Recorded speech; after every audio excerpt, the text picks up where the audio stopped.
जम्मू कश्मीर और हरियाणा विधानसभा चुनावों को लेकर कांग्रेस पार्टी ने लगभग अपनी तैयारियां पूरी कर ली हैं। आज दो बैठकें हुई केंद्रीय चुनाव समिति की, जिसमें पहली बैठक में जम्मू कश्मीर के जो उम्मीदवार हैं उनके नामों पर चर्चा हुई है और दूसरी जो मीटिंग है वो शाम को हुई, जिसमें हरियाणा के जो उम्मीदवार है उनके नामों पर चर्चा हुई। सबसे पहले अगर बात हरियाणा की करें तो सूत्रों की जो जानकारी है उनके हवाले से ये कहा जा रहा है कि जितने भी जो सिटिंग विधायक है उनके टिकट जो है वो रिपीट किए जाएंगे और साथ ही साथ जो अन्य युवा चेहरे हैं उनको भी तरजीह दी जा सकती है। अब ऐसे में सवाल ये उठ रहा है कि हरियाणा के अंदर 3 गुट है तो किस गुट को ज्यादा प्राथमिकता मिलेगी, इन सब चीजों का भी डिस्कशन जो है वो इस बैठक में किया गया है। अगर बात जम्मू कश्मीर की करें तो कुल मिलाकर 32 सीटों पर कांग्रेस पार्टी जम्मू कश्मीर के अंदर चुनाव लड़ रही है। पहले 9 नामों का ऐलान जो है पार्टी के द्वारा किया जा चुका है और 5 सीटें ऐसी हैं जिस पर एक फ्रेंडली फाइट है, तो उन्हीं का जो जिक्र है वो भी इस केंद्रीय चुनाव समिति की बैठक में हुआ है। सूत्रों की जो जानकारी है उनका कहना है कि जल्द ही उम्मीदवारों के नामों की घोषणा होगी और साथ ही साथ ये जल्दबाजी इसलिए भी की जा रही है क्योंकि राहुल गांधी का 3 दिन बाद विदेशी दौरा है, तो उससे पहले पार्टी चाहती है कि राहुल गांधी की जो अंतिम मोहर है केंद्रीय चुनाव समिति की में वो लग जाए और उम्मीदवारों की जो सूची है वो जल्द जारी कर दी जाए। कैमरा पर्सन मन्नू के साथ प्रशांत त्यागी, भारत एक्सप्रेस, दिल्ली।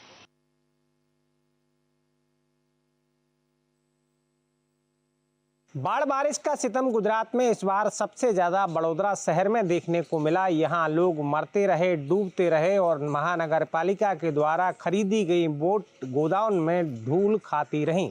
महानगर पालिका की एक बड़ी लापरवाही सामने आई है। जहां बड़ौदा 4 दिन पानी में डूबा रहा, वहीं महानगर पालिका के द्वारा वर्ष 2016 में शहर में बाढ़ बारिश की स्थिति से निपटने के लिए हाईटेक स्पीड बोट खरीदी गई थी। करोड़ों की लागत से स्पीड बोटों को खरीदा गया था और इसका उद्देश्य था कि बाढ़ बारिश के हालात में बड़ौदा शहर वासियों को बाढ़ से बचाया जा सके।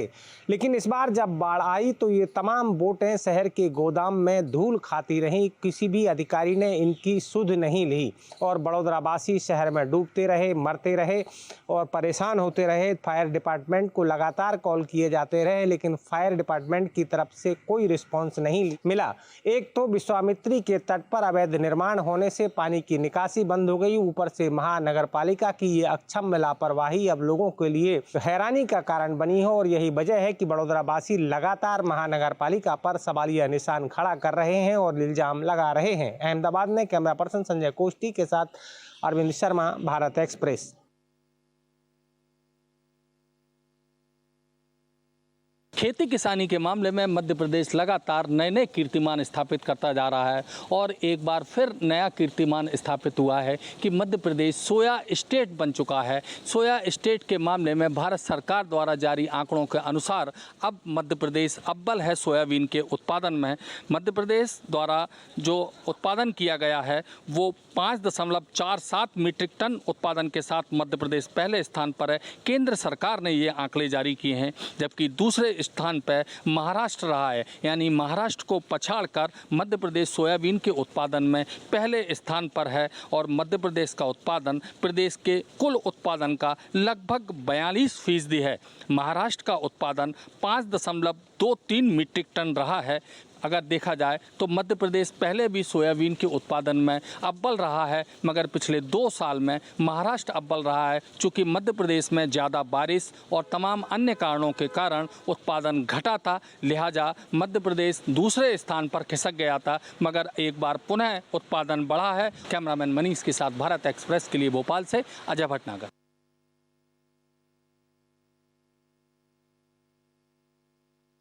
शंभू बॉर्डर को लेकर सुप्रीम कोर्ट ने एक अहम आदेश दिया है। सुप्रीम कोर्ट ने एक 5 सदस्यीय कमेटी का गठन किया है।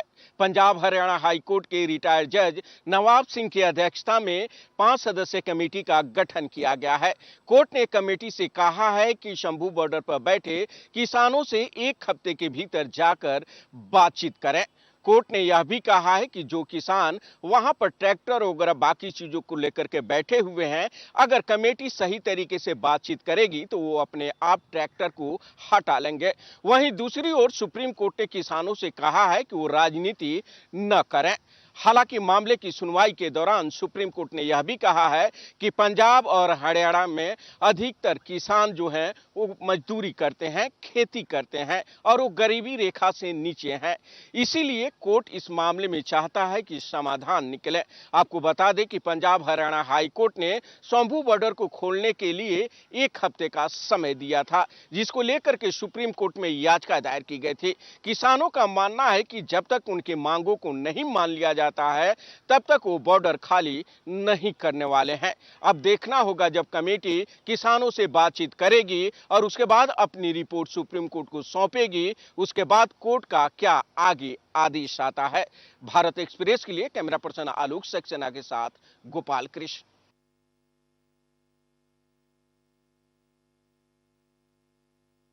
झारखंड विधानसभा के चुनाव को लेकर बीजेपी अंतिम रूप से तैयारी करती हुई दिखाई दे रही है। जहां एक तरफ सोमवार को देर शाम चुनाव समिति की बैठक हो रही है, उसमें प्रत्याशियों के चयन से संबंधित जो प्रारंभिक प्रक्रिया है उसकी शुरुआत की जाएगी, तो दूसरी तरफ बीजेपी ने जो मिला का क्या कार्यक्रम बनाया है उस कार्यक्रम को लेकर के भी आक्रामकता बीजेपी की बढ़ गई है।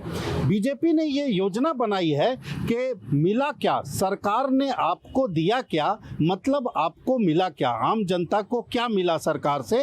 ये जो कार्यक्रम है इस कार्यक्रम को गांव-गांव तक बीजेपी ले जाएगी और लोगों को इसमें इस तरह से जोड़ देगी कि जो सरकार की तमाम योजनाएं जो सरकार बनने से पहले हेमंत सोरेन या कांग्रेस नीति सरकार ने जो वायदे किए थे उन वायदों के संबंध में वो वायदे बताए जाएंगे और उसमें मिला क्या ये पूछा जाएगा। और इसी के मद्देनजर आरोप पत्र भी बनाया जा रहा है और उस आरोप पत्र में तमाम वो आरोप बीजेपी लगाएगी जो सरकार के वायदे थे और पूरे नहीं हुए। जिस तरह से अंतिम व्यक्ति तक पहुंचकर सरकार के खिलाफ माहौल बनाने की कोशिश में बीजेपी लगी हुई है, विधानसभा चुनाव के मद्देनजर ये कोशिश काफी कारगर साबित हो सकती है।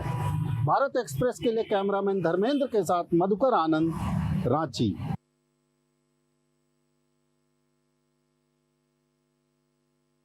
उत्तर प्रदेश, मध्य प्रदेश और राजस्थान सरकार द्वारा की जा रही बुलडोजर की कार्रवाई को लेकर दायर याचिका पर सुनवाई के दौरान सुप्रीम कोर्ट ने कहा कि इसके लिए वो दिशा निर्देश जारी करेगा। वहीं मामले की सुनवाई के दौरान सुप्रीम कोर्ट ने सवाल किया।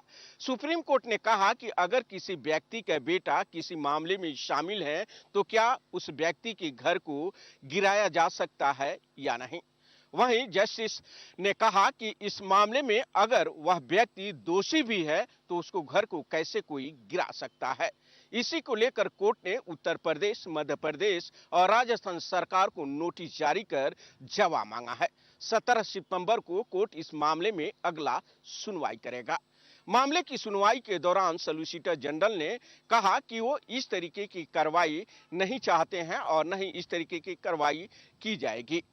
जिसके बाद कोर्ट ने कहा कि अगर आप भरोसा देते हैं तो हम इसको लेकर दिशा निर्देश पारित करेंगे। आपको बता दें कि जमीयत उलमाए हिंद की ओर से सुप्रीम कोर्ट में याचिका दायर की गई थी और कहा गया था कि एक विशेष समुदाय को टारगेट कर उसके खिलाफ लगातार कार्रवाई की जा रही है, उसे कानूनी मौका भी नहीं दिया जा रहा है, लिहाजा सुप्रीम कोर्ट तुरंत इस पर रोक लगाए। जिसके बाद सुप्रीम कोर्ट ने तीनों राज्य सरकारों से जवाब मांगा है।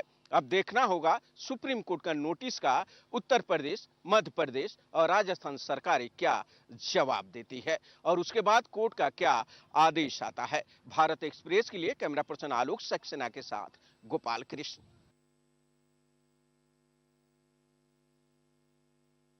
झारखंड में उत्पाद विभाग में सिपाही भर्ती जो प्रतियोगिता हो रही है उस प्रतियोगिता में लगातार कल 11वीं मौत के बाद ये मामला राजनीतिक तौर पर भी तूल पकड़ता जा रहा है। लगातार ये जो कोशिश हो रही है, लगातार भारतीय जनता पार्टी विपक्ष के नाते ये सवाल उठा रही है कि आखिर झारखंड मुक्ति मोर्चा और कांग्रेस की सरकार बेरोजगारी को ख़त्म नहीं कर पा रही है और रोजगार देने के नाम पर इस तरह से युवाओं के जीवन के साथ खिलवाड़ कर रही है। बीजेपी का साफ तौर पर कहना है कि इस मामले में सरकार को कोई बीच बचाव का रास्ता अपनाना चाहिए कोई ऐसी व्यवस्था सोचनी चाहिए जिससे कि रोजगार भी मिल जाए और लोगों की जान भी बच जाए।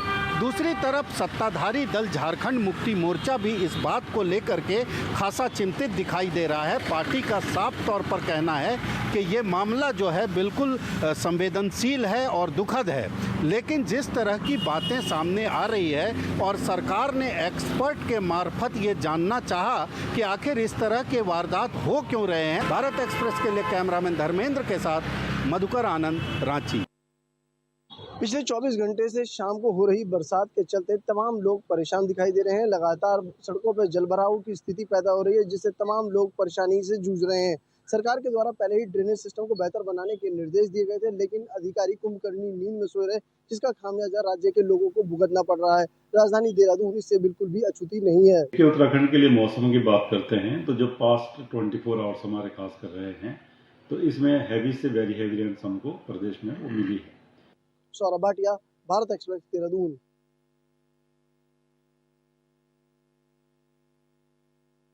उत्तर प्रदेश की 10 सीटों पर उपचुनाव होने हैं और अपना दल एस के जो कार्यकर्ता हैं वो यहाँ पर बड़ा सम्मेलन कर रहे हैं और पार्टी कार्यकर्ताओं के बीच आप देखिए अनुप्रिया पटेल जो हैं वो अब पहुंची हैं। हर बूथ को मजबूत करने की कोशिश यहाँ पर अपना दल एस की तरफ से भी की जा रही है। अब कांग्रेस और समाजवादी पार्टी ने भी एक साथ मिलके लड़ने का निर्णय लिया है। बड़ी बात यह है कि प्रवीण पटेल जो उस सीट से विधायक थे अब सांसद बन चुके हैं, तो इस सीट पर अब जो है कैंडिडेट जो उतारे जाएंगे उसकी तैयारी की जा रही। बड़ी बात यह है कि योगी आदित्यनाथ का कार्यक्रम भी फूलपुर में प्रस्तावित है। योगी आदित्यनाथ भी आएंगे और उपचुनाव को लेकर के एक बड़ी बात सामने आ रही है, क्योंकि योगी आदित्यनाथ भी वहां पर वोटों को साधने की कोशिश करते हुए नजर आएंगे। बहरहाल अभी यहां पर जिला स्तरीय जो कार्यकर्ता सम्मेलन किया जा रहा है उसमें अनुप्रिया पटेल अपना दल एस की जो ताकत है उसको दिखाती हुई नजर आ रही है, शक्ति प्रदर्शन कर रही है। वीडियो जर्नलिस्ट संजीव कुमार मिश्रा के साथ अभिषेक पांडे, भारत एक्सप्रेस, प्रयागराज।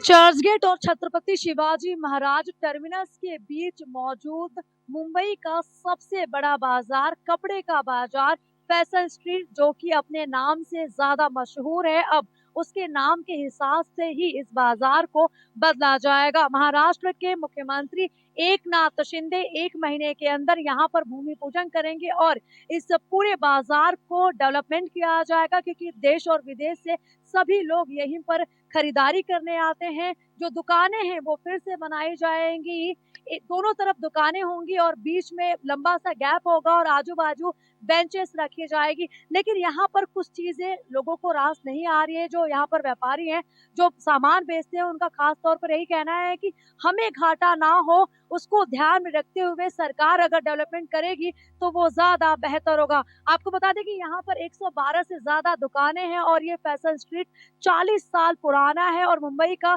सबसे मशहूर कपड़ा बाजार है। यहाँ पर भारी संख्या में लोग आते हैं शॉपिंग करने के लिए, लोगों की भीड़ होती है। ऐसे में इस बाजार को कहीं ना कहीं यूरोपीय देशों के तर्क पर बदलाव करने की जो कोशिश है वो गवर्नमेंट की तरफ से की जा रही है। कैमरामैन घनश्याम के साथ में अंचल तिवारी, भारत एक्सप्रेस।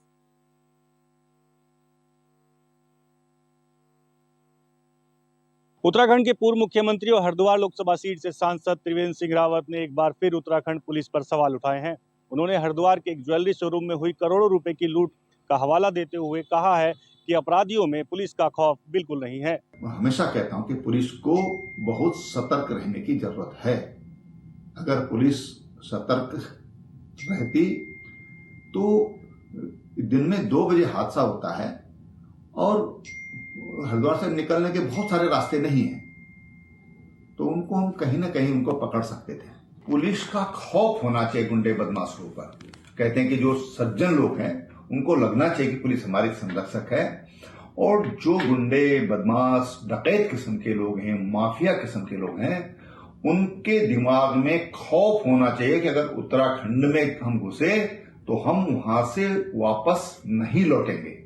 ये उनके दिमाग में ये भय होना चाहिए। ये काम पुलिस को करना पड़ेगा, जिसकी मुझे जरूरत महसूस होती है। पिछले 1 हफ्ते के दौरान त्रिवेंद्र सिंह रावत ने लगातार दूसरी बार उत्तराखंड पुलिस पर सवाल उठाए हैं। इससे पहले दिए गए बयान में त्रिवेंद्र सिंह रावत ने उत्तर प्रदेश पुलिस और योगी सरकार की जमकर तारीफ की थी। उन्होंने कहा था कि उत्तर प्रदेश में अपराधियों में खौफ है और अपराधी प्रदेश से बाहर किए जा रहे हैं, जबकि उत्तराखंड पुलिस उनको शय दे रही है। देहरादून से अभिषेक कुमार, भारत एक्सप्रेस।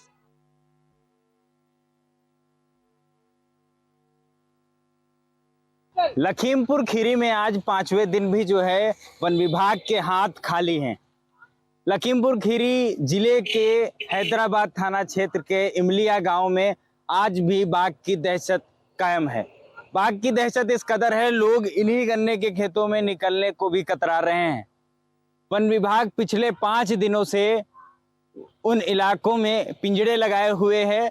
बाघ को कैद करने के लिए वन विभाग की कवायद तेज हो गई है, लेकिन अभी तक उस पिंजड़े में बाघ कैद नहीं हो पाया है। जो पिंजड़े लगाए गए थे और जहां ड्रोन से निगरानी भी की जा रही है उन इलाकों में, और कैमरे भी लगाए गए थे, तो अगर कैमरे में बाघ की एक तस्वीर भी कैद हुई, जिसके चलते इस वक्त क्षेत्र में दहशत का माहौल हो गया है। दहशत इस कदर है, बच्चे स्कूल जाने को कतरा रहे हैं और लोग गन्ने के खेतों में जाने से, क्योंकि बीते कुछ दिन पहले उसी गन्ने के खेत में किसान की मौत हुई थी। लगातार वन विभाग लगा हुआ है, लेकिन दिलचस्प बात यह है कि अभी तक वन विभाग के द्वारा लगाए गए पिंजड़े खाली हैं और वन विभाग के हाथ भी खाली हैं। ग्रामीणों का आरोप है, अगर वन विभाग चाहता होता तो अब तक बाघ उनके कब्जे में होता, लेकिन बाघ की दहशत लगातार उस क्षेत्र में बनी हुई है। लखीमपुर खीरी से भारत एक्सप्रेस के लिए हर्ष गुप्ता।